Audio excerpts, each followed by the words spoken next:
Hello, Tech fans, and welcome into the latest Tech Sideline podcast originating from Tech Sideline's high-tech studios in the Virginia Tech Corporate Research Center. Whether you're watching or listening, live or archived, we're so glad you could join us today, Monday, October 28th. Our crew today, behind the scenes, Malcolm Stewart, our founder and head honcho, Will Stewart. Whose microphone is not behaving. I am your host, Jake Lyman, filling in for Evan Hughes today, and it's a special edition of the Tech Sideline podcast because we have Virginia Tech Wrestling head coach Tony Robie in studio. But this week and every week, the TSL podcast is presented by the Fisher Law Firm, Virginia Tech's trusted DUI and traffic defense firm, dedicated to defending individuals charged with traffic-related offenses. From their offices in Blacksburg and Roanoke, the Fisher Law Firm handles cases throughout the Commonwealth of Virginia. To date, the firm has defended more than 30,000 people charged with moving violations.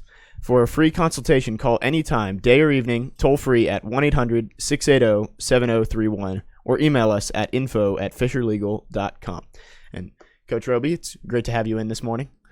Thank you. I appreciate you guys having me back on. It's been a little while. Yeah, about 6 months or so. So when do you guys actually start the schedule? How far away are we?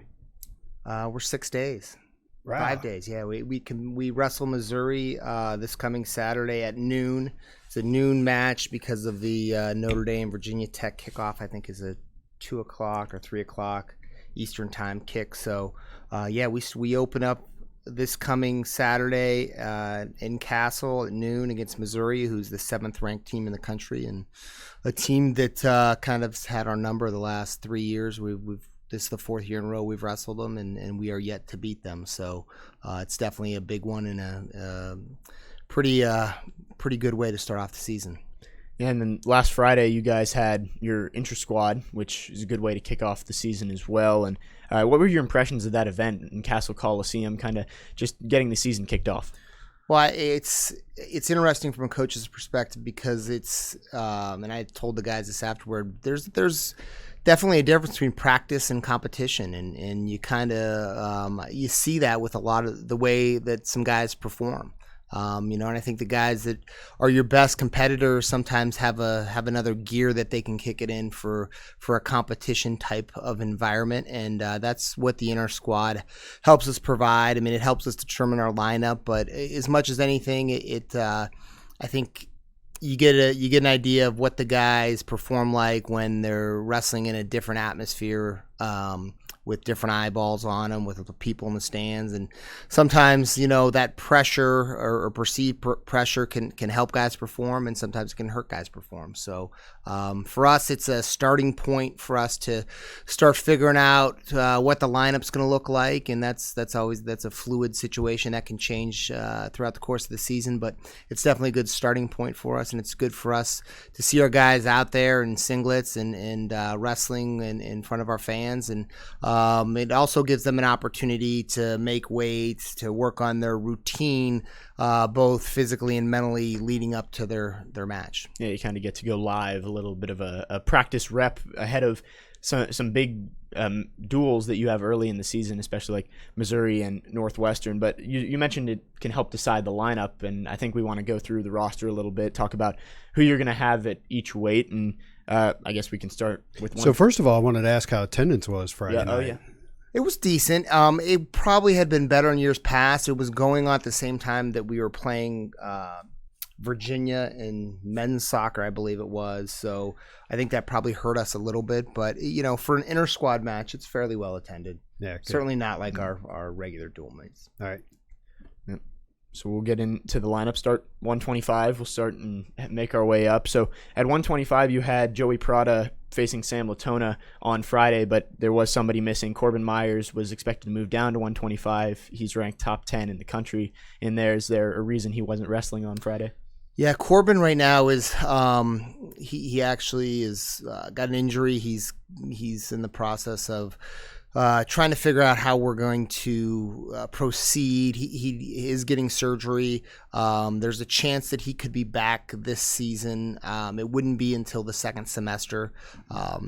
So basically we're in a little bit of a wait and see mode. He gets surgery tomorrow actually, and then we'll be able to make a determination on his availability probably in about 6 weeks after the surgery, and assuming all goes well and that he things are successful and he's cleared to wrestle, the plan is for him to, to come back and compete for the Hokies, and obviously he's going to have to come in and earn his spot, whether it's at 125 or 133. Right now the plan is for him to go 125, but there's some uncertainty right now with the direction on what exactly is going to happen with Corbin.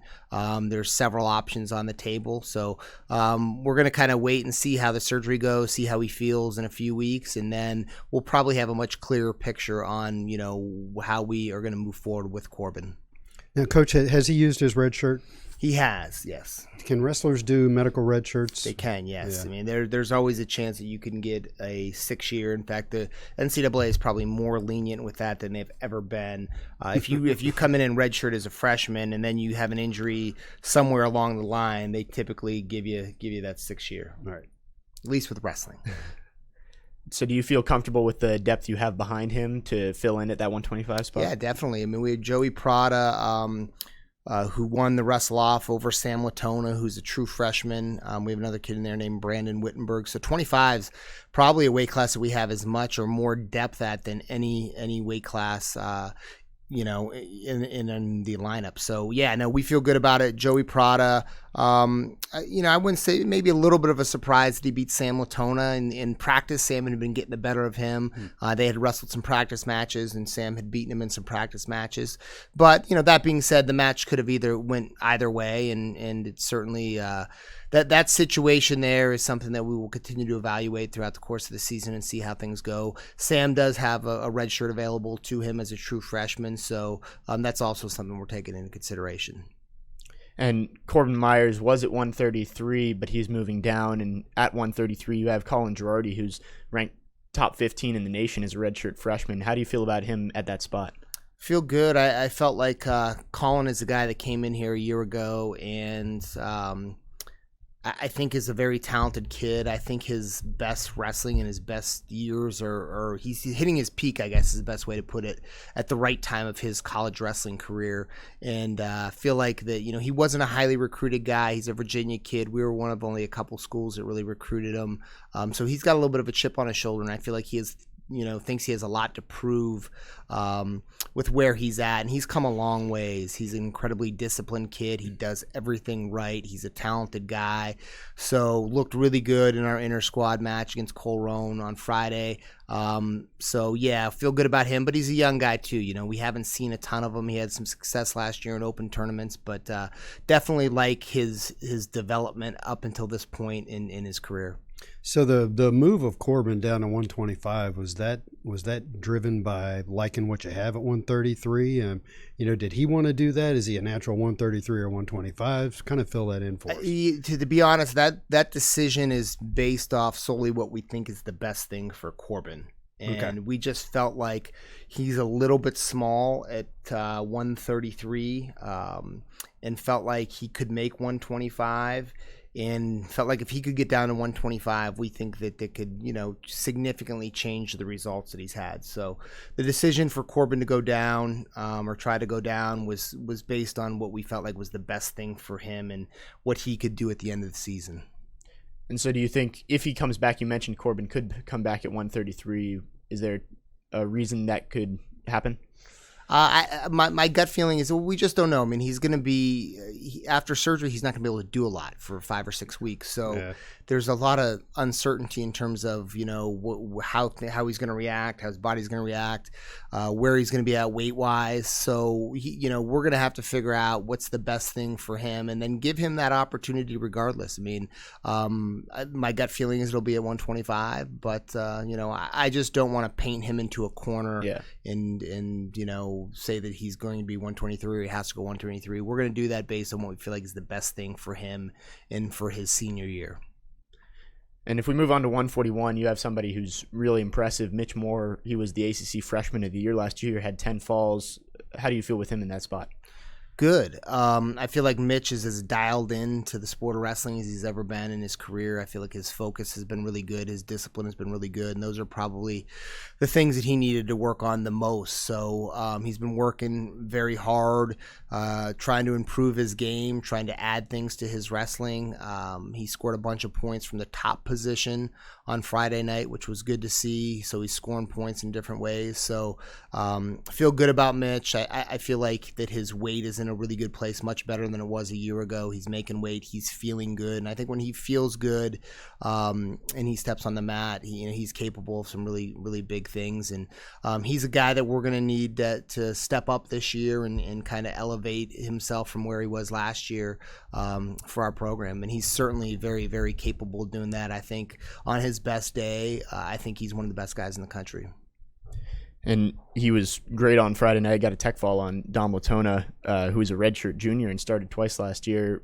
Just his performance on Friday, anything special you saw besides him working well on top? It was good. I felt like he went out and was really aggressive, which I like to see. I mean, he went out and Mitch is a strong physical kid, and when he imposes himself on people and he imposes his will on people and goes out there and kind of has to wrestle like a bully, I think that's when he's at his best, and that's what he did. And he kind of, we call it overwhelming your opponent. He went out there and he overwhelmed Dom Letona, and and when you do that, that's when the points start racking up, and that's what he was able to do. So it was pretty impressive.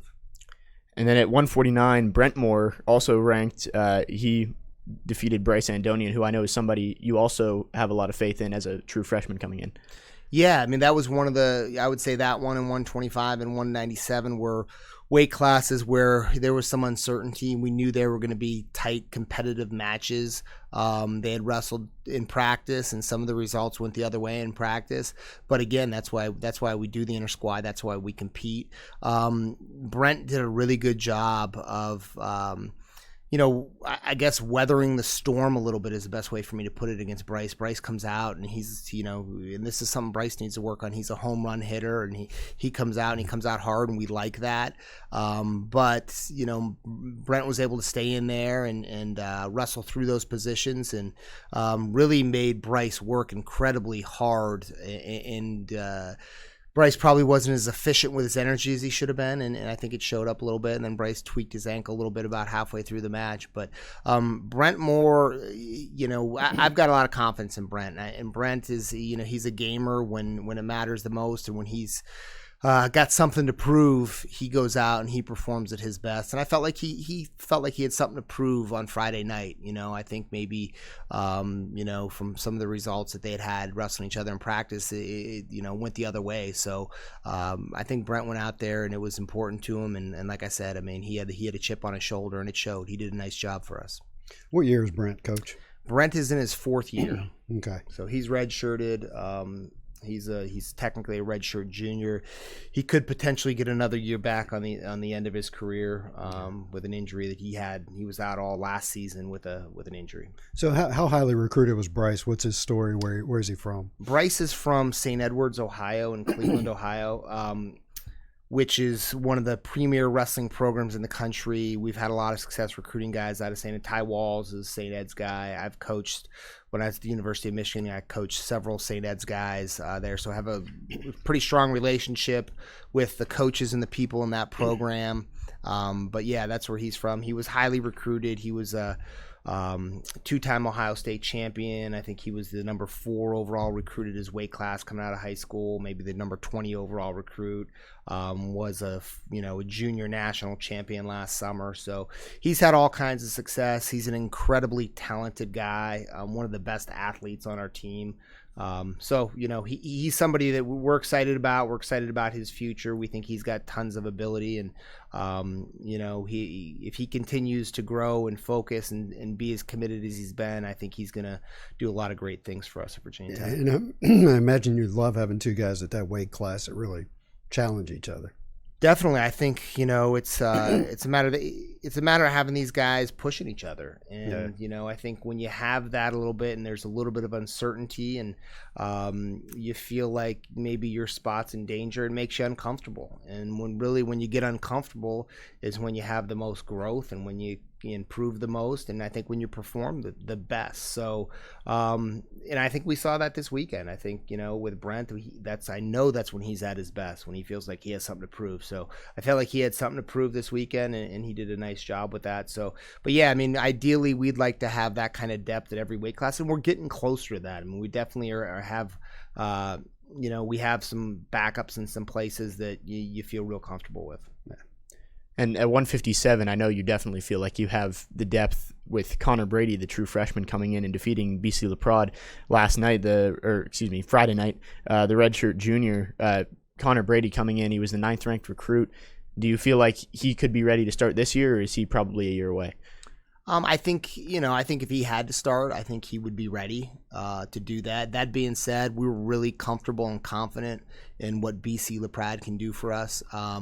He had a nice season last year. I think he kind of broke out a little bit, and it was his first year in the starting lineup. So he had some really good moments and had some moments where he didn't wrestle as well. But BC, I think, with more time and if he continues to develop consistency, is somebody we're really comfortable throwing out on the mat. I mean, I think BC is a competitive guy. He's a great athlete, big, strong guy. So he's somebody that we feel good about and we think can really help our team this year. And Connor's likely going to redshirt and sit and continue to develop. And, kind of like a Mekhi Lewis situation where you allow him to get better in a few positions. And it really makes a big difference in the results that you have, taking that redshirt year and developing and wrestling in open tournaments. And, that's kind of what our plan is right now, 157.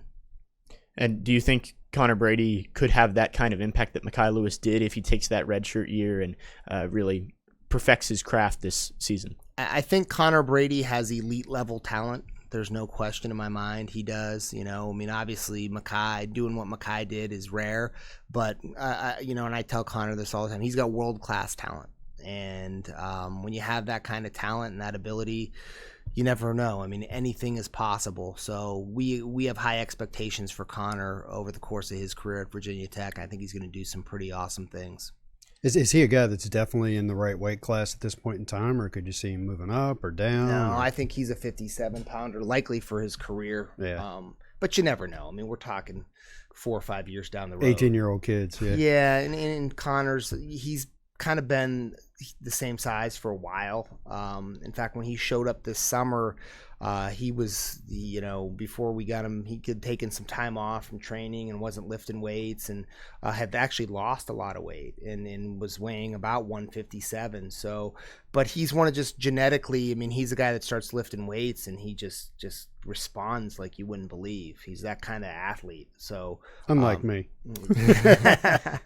So so he's plenty big and strong and explosive, but my gut feeling is that Connor stays at 157. I know there's a lot of kind of speculation about that, and people think that he can move up, but we're in there with him every day. We see him. It's not, he makes 157 pretty easy. All right. And at 165, you do have somebody moving. David McFadden moving down to fill in for Mekhi Lewis, who's taking the Olympic red shirt. What are your expectations for David McFadden this year? Obviously, top 5 ranked in the country. He could do a lot this year. I think for me and for David and for our program, Dave's shooting to win an NCAA title, and Dave's plenty good enough to do that, plenty capable enough to do that.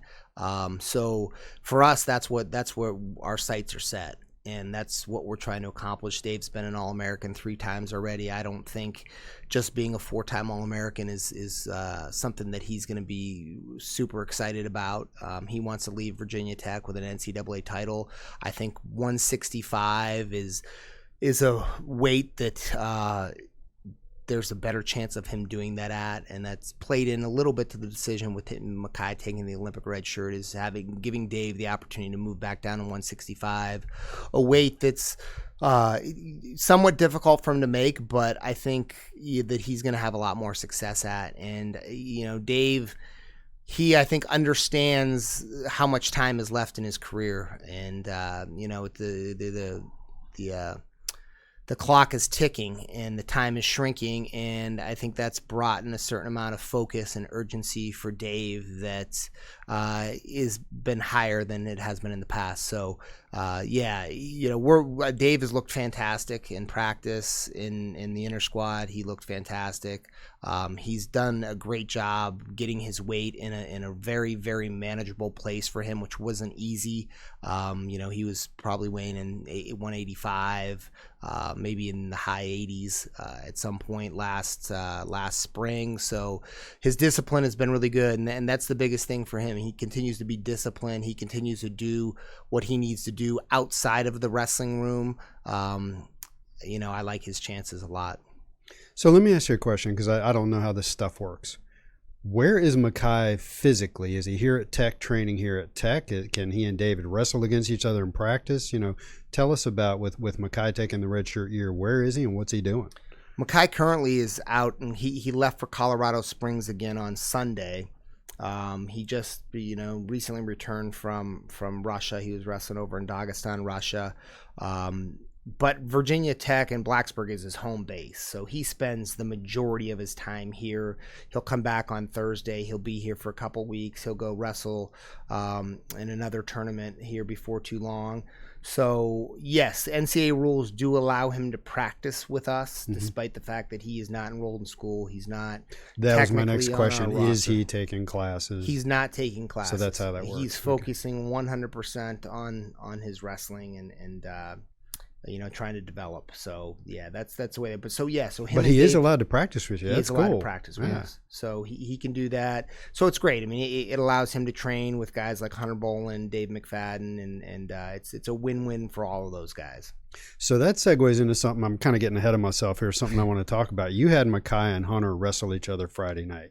What's Mackay's weight right now? And what's Hunter's weight? Because they were listed in the material that came out ahead of time. It was the 184. So yeah, Hunter had to weigh. We let our guys weigh in +1. So Hunter weighed in at 185 an hour before.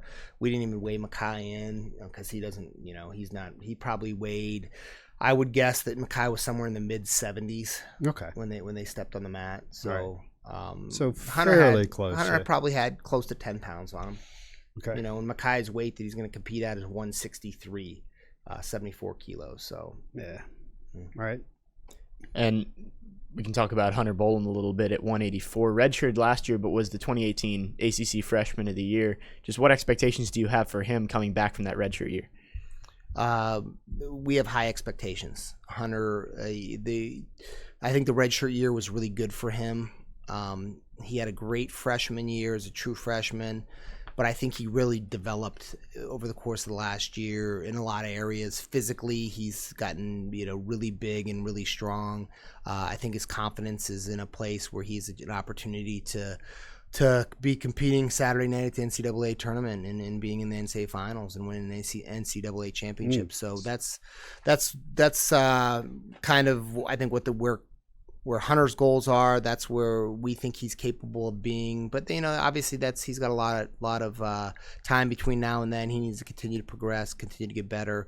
But we've liked what we've seen from Hunter when he goes out there and he's aggressive and he imposes himself and he tries to overwhelm guys. He's a really hard guy to handle.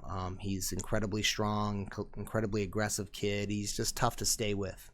Went 13-1 wrestling unattached last year.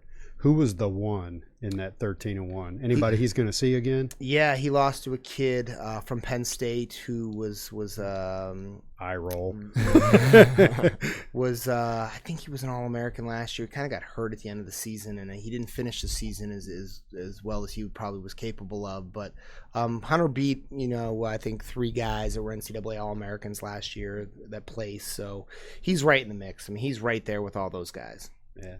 Did we skip a weight class? We did. We'll go back to 174. I just want to say I have a class with Hunter Boland. I can vouch he is a very big guy. Large individual. Yeah, he sits right across from me in my media writing class. I can vouch he's got some size.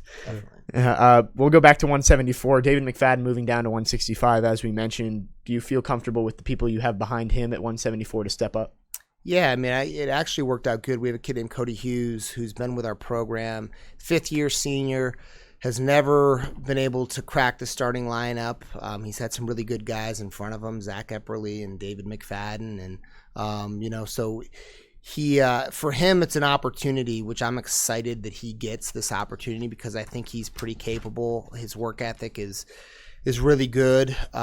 His commitment, what I see from him in the wrestling room is really good. He now, Cody needs to go out and he needs to take what he's doing in the wrestling room and it needs to translate into competition a little bit more. I will say that he looked on Friday night, he looked as good as I've seen him look in our Intrasquad match. Wrestled fantastic.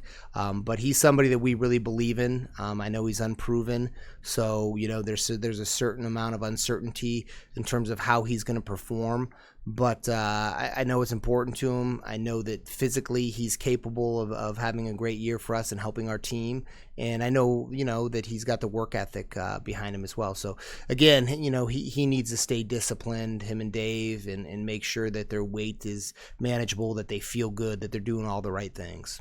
Yeah, redshirt senior, so this is it for him. Yep, last chance. And he wrestled a true freshman, so kind of experience versus youth. Colton Clark, what are your thoughts on him probably getting a red shirt this year? Yeah, we'll see. I mean, not necessarily. I mean, if we need him, he'll wrestle, is my feeling. He's got a lot of work to do. He's got a lot of development to do. He's from Alabama. He had a little bit of success on the national level, but not a ton. So I think just from a wrestling standpoint, he's got a lot of work to do technically. He's got to change his style a little bit. He's got to adjust to college wrestling. So I think the more matches that we can get him this season, the better off it is for Colton. I think that in time, he can contribute to our program, but he's definitely a developmental guy. It's going to take some time, and ultimately it's going to be up to him. How hard does he want to work? What does he want to do with this opportunity? And is he going to take advantage of the resources that he has around him to continue to improve and get better?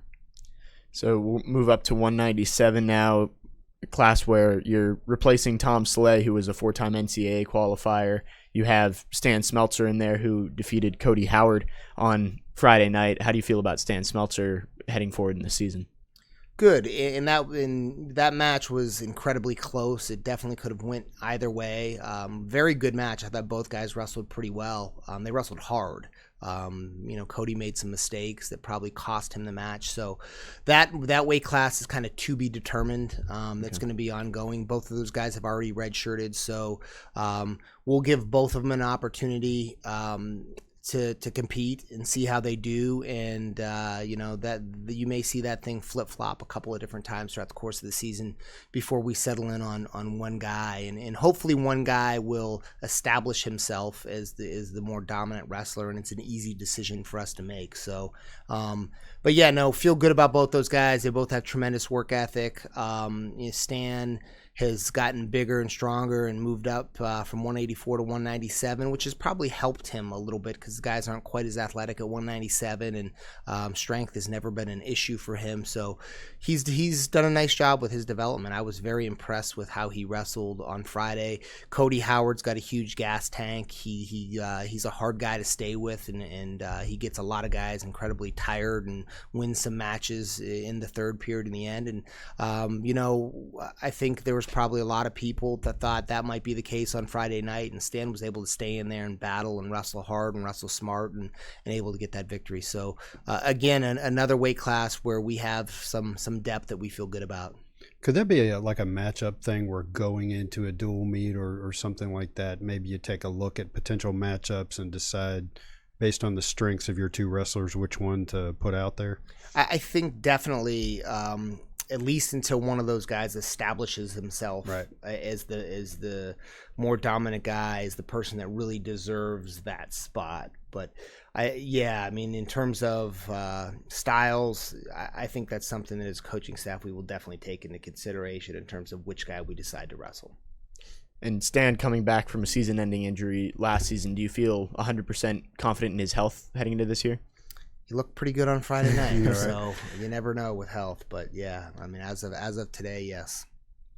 And last one, we'll look at the heavyweight, replacing Billy Miller, another 4-time NCAA qualifier. So up at the heavier weights, you're having to replace some experienced guys. John Borst getting a tech fall on Friday night. How did he look?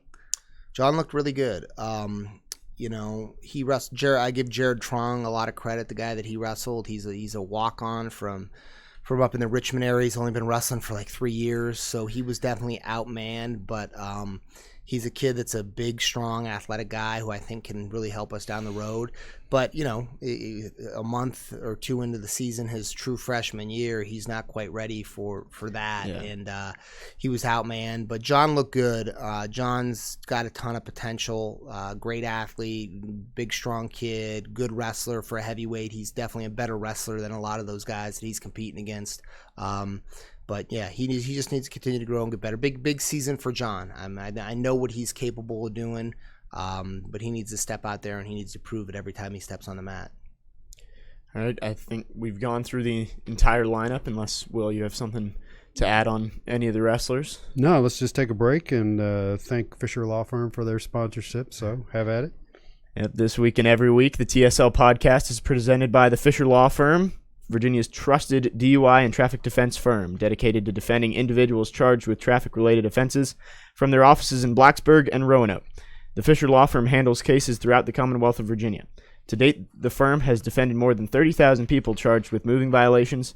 For a free consultation, call anytime, day or evening, toll-free at 1-800-680-7031 or email us at info@fisherlegal.com. So now I think we move into the schedule. We already started talking about it a little bit. You talked about Missouri, top 10 team, haven't beaten them in the last couple of years. You welcome to Blacksburg on Saturday. How important is it to compete well with them at starting the season Saturday at noon? Yeah, every time you step out on the mat, it's important that we compete well. So I think as much as anything, we're gonna have a really good idea of where we're at as a team. We have I think five or six weight classes where we have new faces this year. 149, Brent's back in the lineup after a year off. 174, we got Cody Hughes in there who has never really started for us before. 184, we lost Zach Savatsky, filling in with somebody who's very capable, Hunter Bolin. 197, Slay graduated. Heavyweight, Billy Miller graduated. So a lot of uncertainty, a little bit of youth, which is good, which is fine, and shouldn't really, to me, is not an excuse. It shouldn't make a difference in our results. But as a coach, we just need to see more of these guys and see what they're about and see how they compete. So I'm anxious to have that opportunity and have it against a very, very well coached, quality opponent, program that I respect a lot, a coach that I respect a lot. So it'll be a good day. Yeah, young team kind of getting thrown into the fire against the top 10 team. See how some of those guys react on Saturday. So to give people a little background, Tech's ranked 16th and 17th. I was looking through the Intermat rankings. I think so. Did you guys pay a whole lot of attention to that as coaches? I mean, I want to sit here and ask the question, you guys are ranked 16th and 17th. Where's Missouri ranked? Yeah. You don't really think about things that way, do you? I didn't even know what we were ranked until somebody told me on a podcast or something I was doing. Yeah, I think it's 16th in dual meets and 17th in tournament, or the other way around. Number one, it's so early in this. It's like college football rankings before the season starts, right? I mean, nobody really knows. There's so much uncertainty and so many new guys and new faces. And guys can get hurt. So there's, to me, the least accurate rankings are the ones that come out early in the season. Right. So I don't, overall, I don't get caught up in the rankings a whole lot. Like I said before, I kind of understand why we're not ranked as high as we've been, just because we have one guy in our lineup that has proven that he can get it done at the NCAA tournament. That's David McFadden. Right. So I understand that. I see that. I look at that as a challenge. Hopefully, but at the same time, for people who don't really follow wrestling, we talked about who was it that went 13-1 unattached? Hunter. When you're redshirt in football, you don't play, and they don't know anything about you. But wrestling's a little different, where a guy can redshirt and they have an idea of what they've got coming in. Yeah, it's a lot different. When our guys are in their redshirt, they can compete in open tournaments. Yeah. So they probably wrestle 25 to 30 matches throughout the course of the season. Some of the competition's very good. They'll go to they'll wrestle the Southeast Open. Our guys that are redshirting this year, which is this weekend on Sunday. in Roanoke at the Berglund Center. And they'll see some good competition. I mean, North Carolina's bringing their whole team. Missouri's bringing 18 guys. West Virginia's bringing their whole team. So there's a lot of really good quality competition there for some of these young redshirt guys. So, yeah, in Hunter's case last year, he went to a tournament over right after New Year's. It's called the Southern Scuffle. It's Tennessee, Chattanooga, where he was able to wrestle some real quality opponents. Oklahoma State was there. Penn State was there. Yeah. Wrestled a really good kid from Binghamton who was ranked highly in the country and had some success against those guys. He beat a kid from UNC last year that was an NCAA All-American. So we have at least something to measure kind of where he's at. And that's part of the reason he's ranked, whatever he's ranked in the country. Right. I think he's ranked in the top 8. I think he's better than that. But, so there is opportunity to compete. There is opportunity to evaluate these guys. There is a little bit of basis for maybe where they have him ranked preseason based on what he did as a redshirt. So from a team standpoint, looking at the ACC, clearly it's a long season. But going in, how do you think the teams kind of shake out in the ACC? Who would you say is the favorite this year? I mean, is NC State bringing a lot of guys back or what? I think that the ACC is probably as competitive as it's ever been from top to bottom. I mean, there's not a huge gap between the 4th team and the 1st team in the ACC, where in the past I think it's, a lot of years it was just us and NC State, and I think that's starting to change. But, that being said, I think NC State on paper brings back, they've got 4 guys that are ranked very high in the country. They've got some young guys in there as well, too. So, hard to say. Again, it's early in the season. They've got some new faces in there as well. But they definitely have more returners that are more established than we do at this particular point on paper, if you want to kind of look at it like that. Look at it that way. So, to me, again, that's we're worried about Missouri. That's so far down the road right now. It's hard to get caught up in it. That said, from my knowledge, I think last year the ACC kind of saved. Didn't Tech and NC State wrestle on basically the last weekend last year? We did, yeah. We wrestled NC State on the last weekend of the regular season. Yeah. We ended up tying, and then we lost that match on criteria. It was kind of a crazy match. Mackay had scored some back points that would have given him a major decision, which would have won it, and then they took it away. So it was. I was there. I remember wild, some booing. It was certainly entertaining. Last 2 years that we've wrestled, they've been very entertaining dual meets, and I don't think our fan bases like each other a lot, so that makes it even better. Have they? Yeah, I remember some of the guys that I watched that with that follow wrestling more closely. I don't think they care for the way NC State wrestles. The way they approach it. Has the ACC set you up to close with NC State again this year? We're actually not. No, we'll wrestle them the second to the last weekend of the season, and we close at Pittsburgh this year. And have you got the Moss Arts Center match? Have you got that set up with UVA this year, or who's? We're actually going to wrestle Duke.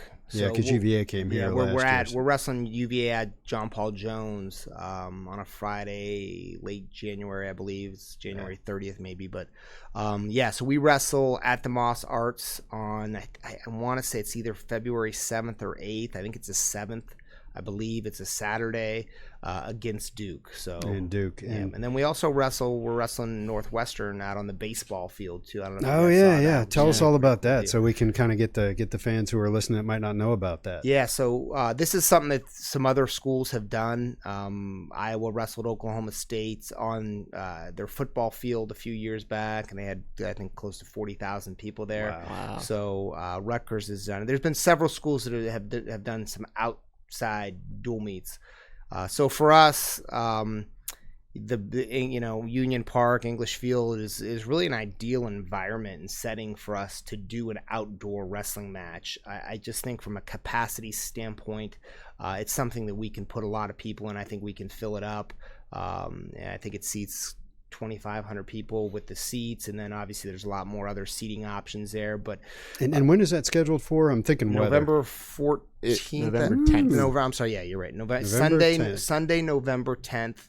At 1:00, and that's the day after Tech hosts Wake Forest in it is football. correct. Yes, correct. So Weather could get a little bit dodgy.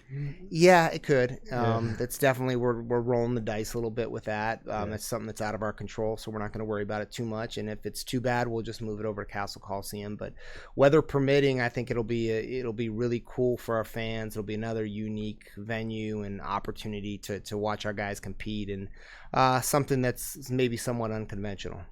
Yeah. So when I heard about it, I had two thoughts. I thought, number one, that's really cool.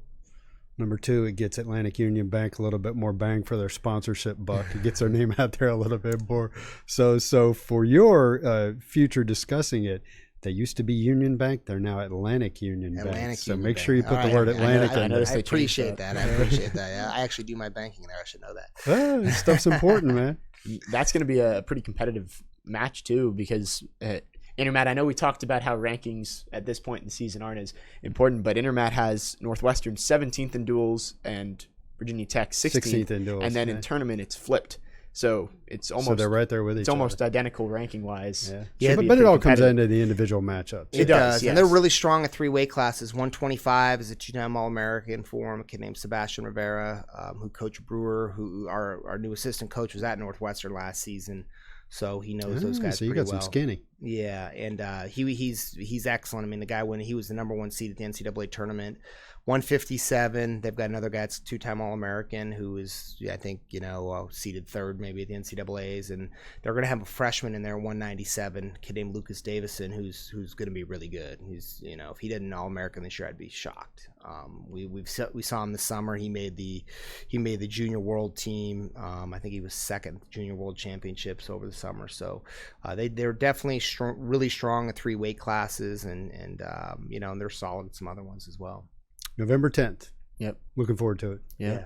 And then week after that, one more matchup I want to talk about, going to Columbus to face Ohio State, who is always one of the best teams in the country. Yeah, that's exciting for us. They just built a $42 million competition / practice facility. So there's a lot of buzz. Facilities near and dear to my heart. There's a lot of buzz with that. As a coach, I'm excited to get an opportunity to go up there and see it and check it out and see what they have. But do you think that's something where you'll go in ahead of time and get the tour and talk to people in detail about what they did? Definitely. Their coaches are good friends of mine. So you all in wrestling, if we wrestle on a Sunday, we get there on Saturday and we'll go in and use their room on Saturday to work out. Yeah. So our guys get on the mat. We'll have an opportunity to get in there. And then also for when we warm up before our match, we use their wrestling room. So we'll get a sneak peek, or we'll definitely get a behind the scenes look at that facility. We're also taking a fan bus up to Columbus. We've got a package where you can get a hotel, you can get the ticket. It will sell out, so we've purchased some tickets. So if you need a ticket, let us know.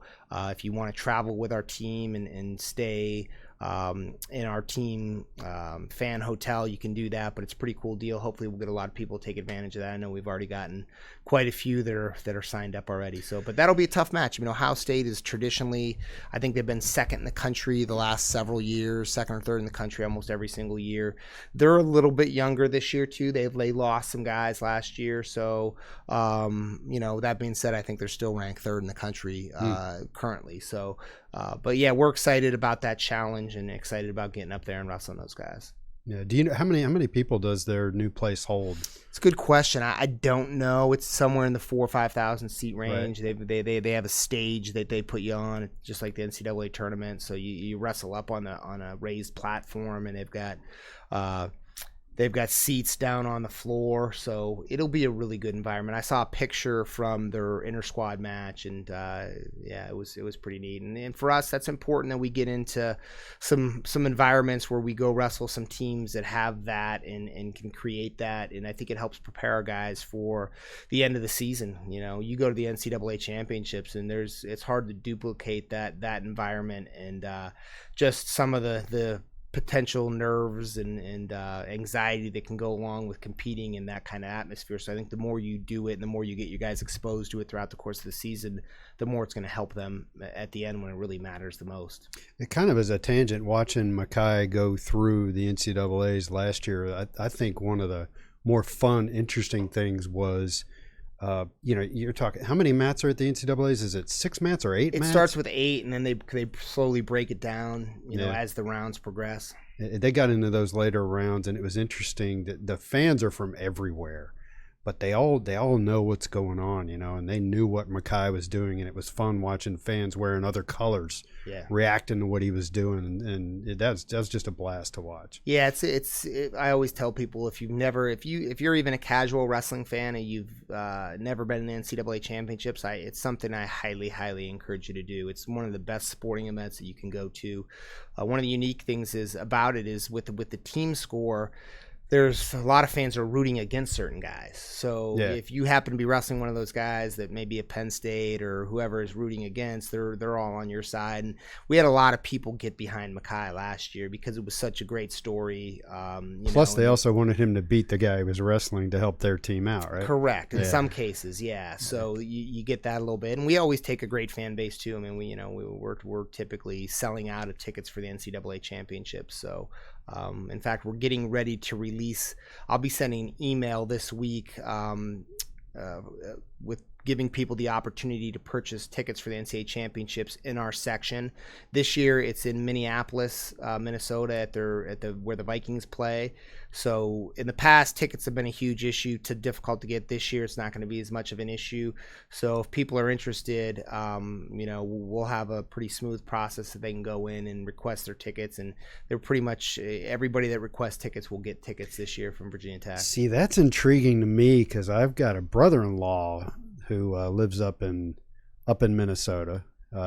He and my sister, they spend half their time, well, I wouldn't say half, but they own homes in New Orleans and up in Minnesota. So, and I haven't been able to make the NCAA wrestling tournament because Virginia Tech's been going to the NCAA basketball tournament at the same time. So I've kind of had to deal with that and cover that. With Mike Young rebuilding this year, that's, you never want to rule things out, but it's not likely. So I'm intrigued. I'll leave it at that. Yeah. All right. Well, if you can make it, I like I said, I think you'd enjoy it. I think it would really, I can't think, make you a much bigger wrestling fan. Just seeing that thing. It's a awesome event. Yeah. And you and Mackay were able to get out at Lane Stadium for the North Carolina game, and he was honored for winning the national championship. Got a pretty big ovation. How cool was that for you two? It was really cool for him. It was cool for me too, just to be there and be a part of it. But it's great to see him get that kind of recognition. It's well deserved for sure. What he did was pretty remarkable. There's no doubt about it. I think that the one thing that everybody knows that's affiliated with our fan base is they're loyal people, and I think there was a lot of people really excited to see Mackay out there on the field, and he got a well-deserved standing ovation, and it was good to see him get recognized without a doubt. Well, I said about it at the time, he benefited from a few things. The deeper you got, it was on ESPN, so it was accessible and people could see it. And I said at the time, even if you don't know anything about wrestling, you can watch it and enjoy it. And I think the phrase I used at the time, it's one guy trying to beat another, and everybody on some level understands that, And so I think he was in a special situation where it wasn't just what he accomplished, but it was the fact that it was easily visible. And I think, again, whether you know the rules or not, it's a pretty accessible sport. The team scoring and everything can also get complicated, but just watching two guys go at it, that's pretty easy to get. Yeah, I think that, the one thing for me, I heard from a lot of people that were Virginia Tech people and Virginia Tech fans, maybe not Virginia Tech wrestling fans, that watched it because the NCAA basketball game was, I think, preceding it. It was on right afterward. So we had a lot of eyeballs on it. It was ESPN did an unbelievable job just capturing that moment. Just overall with the whole event, they do a fantastic job. It really brings it across. I think wrestling comes across on TV very well. And just the whole thing with his parents and going over hugging his parents was really cool, was special. And I think from a fan standpoint, it's a 15, 20-minute investment into their time to tune in and watch that one particular match. So it was certainly a huge moment, not only for Virginia Tech wrestling, but really for, I think, our athletic department, for us to be able to be showcased on ESPN, primetime TV, and a lot of really cool storylines that went along with Mackay winning the NCAAs. Yeah, Virginia Tech is still searching for that elusive team national championship in any sport. Yeah. But, they've had some individual national champions, and it was just a blast to watch. They've racked up some individual national championships in track and hammer throws and weight throws and things like that. That's not something you're going to be watching, Saturday night on ESPN like watching Mackay. So that was pretty cool. Yeah, I remember watching it. I wouldn't have considered myself an expert on wrestling last year, but it was definitely fun to watch, and definitely knowing that you go to the same school as Mackay and that he was able to get that done, get that individual national championship. It was really cool to watch. Yeah, and there were a couple of things about it. I remember him talking about, the whole thing of him going over to see his parents afterwards. I remember when we had you and Mackay on the podcast last year, Mackay said he didn't even know where his parents were until after the match was over. And I've watched that replay a lot, and you can see it. He gets his hand raised in the air, and he's turning around, and he sees them, and you can see it. That's that moment of, oh, that's where they are. Yeah. Meanwhile, everybody watching on television knew, because you talked about ESPN's production of it, and they did particularly with their lower camera angles, it's a phenomenal job of capturing the action and the people right around the mat, and then even the larger crowd that extends beyond it. ESPN takes a lot of heat for some of the stuff they do, but when they apply their craft to the production of live sports, they can do a great job. No doubt. Not much more you can add to that. Yeah, showcases at the NCAA Wrestling Championships. For our sport, it's huge to be able to showcase it like that. All right, do we want to go over to our producer, Malcolm Stewart, with some Facebook Live questions as we wind down here? Sure. We'll start with Eric Fisher. He says, I really don't know wrestling recruiting too well. Does our program do better with blue chip recruits or finding diamonds in the rough? Hopefully both. It takes both, right? Yeah, we've done, overall, we've done a really good job with recruiting the last couple years. I'll say that much. Feel great about the freshman class that we have currently, and then also, what we have. We can't really talk about the class of 2020 that we have until they sign in November officially, but feel great about that class as well. So, for us, you have to have both. You have to have guys like Colin Greiner, who weren't highly recruited guys that end up helping your team and helping your program and hopefully going on to having great careers. But I think you also have, if you look at what some of, Penn State and Ohio State's doing, they're getting, the blue chip kids. It's like, it's like Alabama football. They go get whoever they want. 2 and 3 layers deep. And the talent matters. And, so you have to have a combination of both, and hopefully we're doing that. So let's that kind of segues. We did want to talk about recruiting as much as we can. The current freshman class you've got, I believe, was ranked 5th by either Flow or Intermat or both. How many guys are in that class? That was guys that probably contributed to that ranking. It was Sam Letona, who's 120, true freshman, 125 from Alabama, was a highly ranked kid coming out of high school. And I hope I don't forget anybody. Kid named Dan Mancini, who's probably going to be a 57-pounder, maybe bigger at some point. Hard to say. He was a Pennsylvania state champion, which is, for those people that know wrestling, Pennsylvania is arguably, and not arguably in my opinion, I think it's the best high school wrestling state, so that's not easy to do. Connor Brady, who we talked about, who was out of Columbus, Ohio, was very highly ranked. Bryce Andonian was very highly ranked. Colton Clark, who we discussed briefly from Alabama, was ranked as well, not probably as high. A kid named Brandon Wittenberg was a 4-time Virginia State champ, at 125, contributed to that. So it's probably this past year we brought in about 10 kids or so, I would say, something like that. So the current class, which of course we can't talk about on an individual basis, when's National Signing Day? When is that open? It's the second Wednesday in November, which I think is the 13th. I'm not positive. And those guys, you and I talked about before we sat down and started recording. I said, "Oh, your class is ranked 3rd in the country," and you said, "Well, I just looked at the latest rankings and it's 2nd."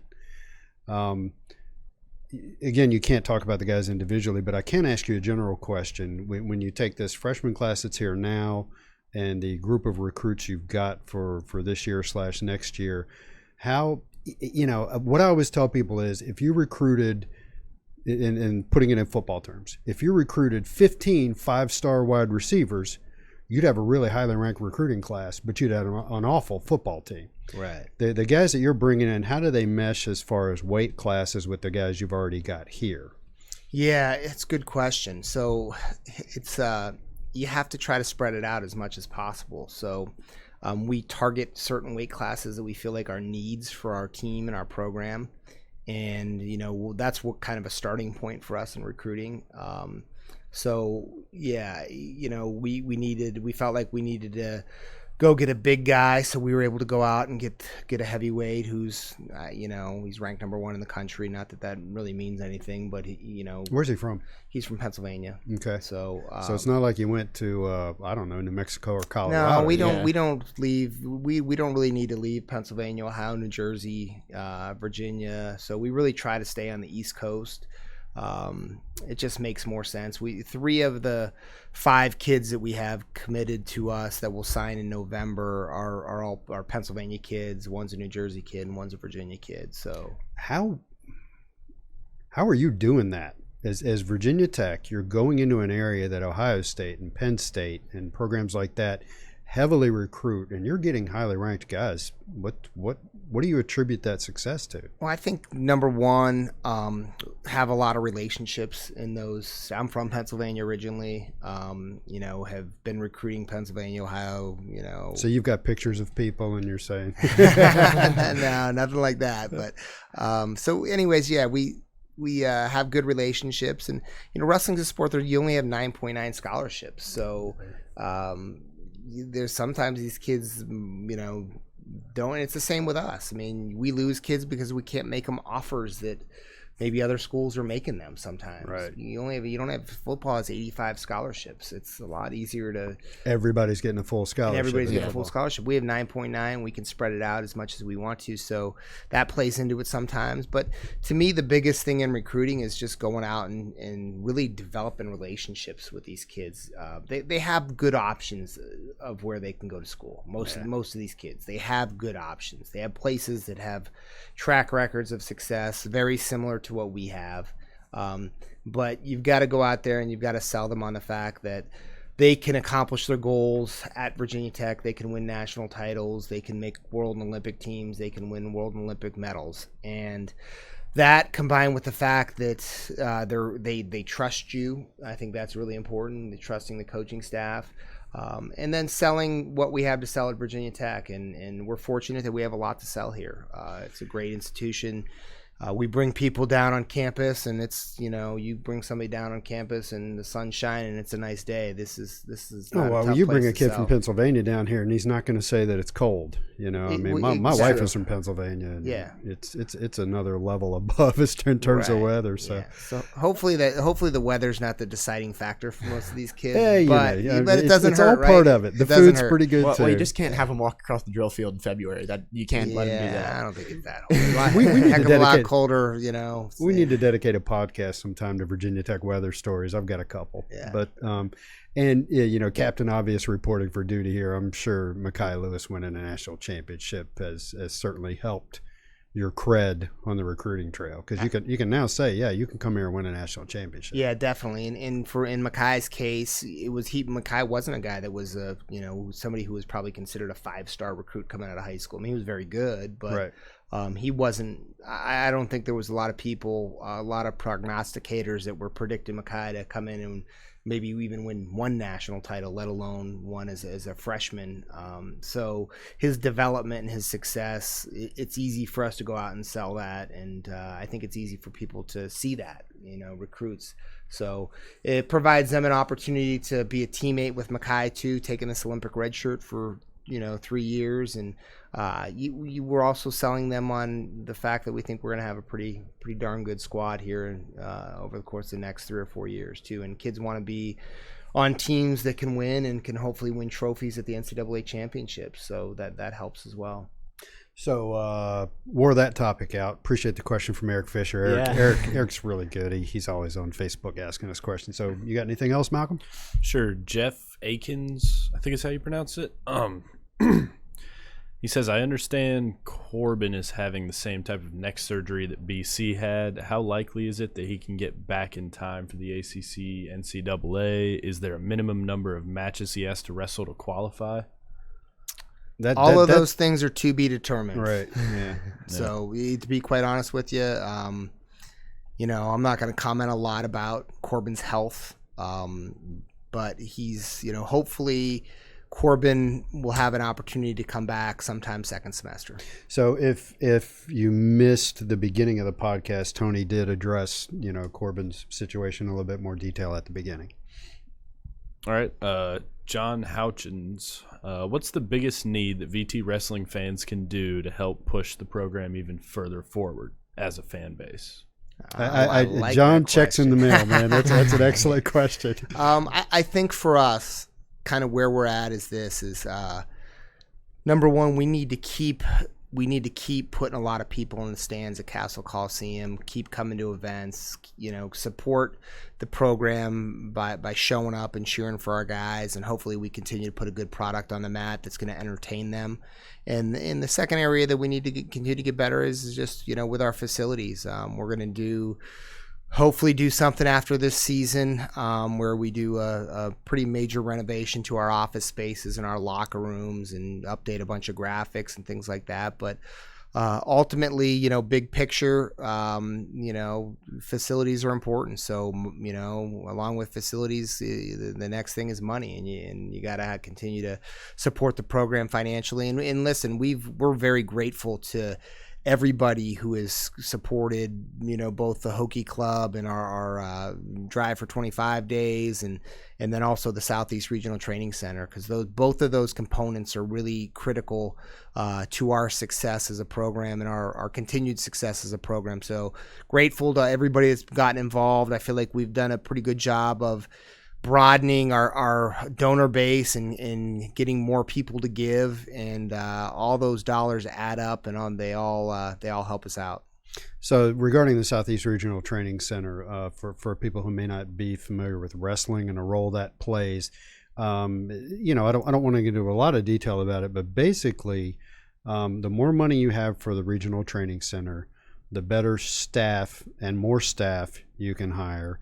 And that gives wrestlers better training opportunities to excel and learn and be better wrestlers. That's essentially what that's all about, correct? Yeah, that's well said. So basically what we want to do is we want to create opportunities for as many high-level Olympic hopefuls as we possibly can, and then allow them to make Blacksburg their home base, similar to what we've done with Ty Walls. Ty Walls is a graduate from Virginia Tech, was a 3-time NCAA All-American, was a huge asset to our program, helped move us forward, was a part of our 4th place team finish at the NCAAs.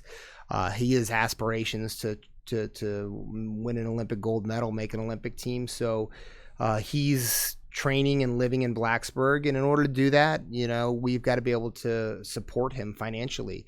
And a lot of these training centers are getting pretty big, and the money getting involved is getting pretty high. So they have a lot of opportunities to go other places. And, so we want to make sure that we have the resources to be able to secure those guys, keep them in Blacksburg, keep them training around the guys on our team, allow them to be mentors and workout partners for our athletes. We'll do the same thing with David McFadden after this year.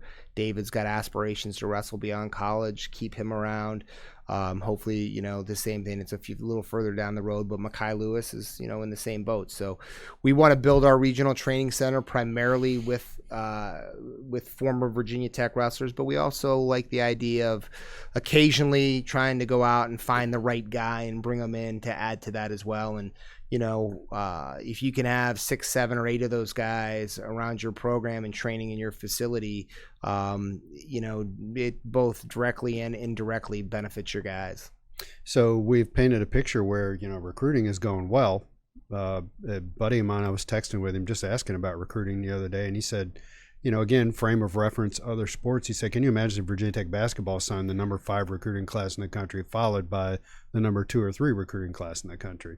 So recruiting is going well. So, if you're a person that really wants to invest in this sport at Virginia Tech and help elevate this sport at Virginia Tech, Tony Robie will take your call and take your email and tell you how you can help. But clearly donating to the program, which can be used for facilities and such, and donating to the Southeast Regional Training Center. Those are the 2 best ways. Because Virginia Tech is up against some pretty stout programs in terms of history and finances, and we've talked on many occasions about Penn State's the 800-pound gorilla in just about everything. They have more living alumni than any university in the country, and they when they want money, they just snap their fingers and they get it. And money's not everything. Let's be clear on that. But it sure does help. It's I always say money can't buy happiness, but it can buy the things that make you happy. So it's one of the first things that and most immediate things you can do to help a program out. Just showing up at the matches too is definitely something you can do to help out. Just be in Castle Coliseum and cheer. And that's free and it's fun. Trust me. Exactly. If you go, just sit next to somebody that knows wrestling. You can. So a typical dual meet will take a couple hours. Less than 2 hours. Yeah. And if you wind up sitting next to somebody who knows wrestling, it's a lot of fun. Well, it's fun anyway, but if you're sitting next to somebody who knows wrestling, it really enhances your appreciation of what you're seeing. Yeah, definitely. And I think it's not that difficult of a sport to figure out. I think if you give it a chance, and maybe at first it is, but like you mentioned earlier, you have 2 guys out there that are trying to physically control the other guy, and even if you don't understand the point aspect, and there's some obviously some smaller things that play into it that people don't understand until they kind of embrace the sport, and but it's easy to figure out if you give it a chance. We've just had so many people over the years that have started to come out and watch wrestling matches because of the success of the program. And they quickly became diehard wrestling fans, and many of them started traveling the NCAA Championships and really started to love and appreciate the sport. So it's certainly growing. Like the sport of wrestling is growing like crazy. If you look at some of the crowds that schools are getting across the country, in our sport, it's pretty impressive. And I think Virginia Tech is certainly, kind of a microcosm of that as well, and what we've been able to do here wrestling-wise. And it's one of those sports where the people who are already fans of it love to indoctrinate new fans, love to teach them, let them know what they're looking at, and bring them into the fold and be part of the club, so to speak. So it's a very welcoming sport. I'll put it that way. Yeah, definitely. So as a closing question, Tyler Seitz asks, what are the goals for the team this year? Win ACC dual and tournament? Any chance at a place at nationals? Our goal is to continue to get better every single day and be ready for the end of the year. I mean, obviously winning ACC championships is our goal every single year. There's no denying that, and it's important. Winning trophies at the NCAAs is our goal every year. But I mean, we need some guys to get better throughout the course of the season in order to get there. So that's kind of what we're focused. We're going to focus on the process of what it takes to accomplish those things right now. But those are our goals every single year. I think that, if you look at this on paper, it might be a little bit of a year where there's, like I said, I don't want to call it a rebuilding year, but there's a little bit of uncertainty this year where there's been less in the past. So, expectations are somewhat of an I wouldn't say an unknown, but I'm not sure what we're going to get with a lot of these guys. So for me as a coach and for our coaching staff, we're going to evaluate our guys, and this weekend against Missouri is a great opportunity for us to evaluate our guys and see where we're at and see what we need to do to continue to improve. And that's what's great about the wrestling season. I mean, Mackay lost his first dual meet of his career last year when we went out to Columbia, Missouri. And you got to use it the right way. You got to make sure that you fix things and you tweak things and you help it prepare you for the end of the season. Because in our sport, that's really the only thing that people typically remember is what happens at the end of the year. I've got kids that run cross country. I've been watching high school cross country for 9 years now, and it has a very similar vibe to it. It's all about getting ready for regionals and states. Yep. A lot of the races are interesting and fun to go watch, but really you've always got that eye towards the end, and what are we looking like for those last couple of events. Yeah, very similar. Definitely building towards those final championships, like trying to qualify and getting ready for those more important tournaments towards the end of the year. And we appreciate you coming on the podcast this morning, Coach Robie, and we wish you luck towards reaching those goals at the end of the year and throughout the season. We appreciate you going in depth with us on your entire roster and the schedule, and it was definitely a good time having you on here. Yeah, thanks for coming by, and we'll definitely try to have you on again, as the season progresses, because it's a long season. It goes through early March, right? Yeah, late March, third weekend in March, or the NCAA. So yeah, it's a very long season. Yeah, so we'll try to have you in some more. Yeah. Sounds good, guys. I appreciate you having me. For our producer behind the scenes, Malcolm Stewart, our founder and head honcho, Will Stewart, and myself, Jake Lyman, your podcast host, thank you for listening today. Again, a special thank you to head coach Tony Robie for sitting down with us this morning. Evan Hughes will be back on Wednesday, I believe. As far as we know. Will and Chris Coleman will be rejoining and previewing Notre Dame. Notre Dame preview, yep. Yeah. We'll be ready to go. Be exciting. But we thank everybody for listening and watching on Facebook Live, and we'll see you on Wednesday.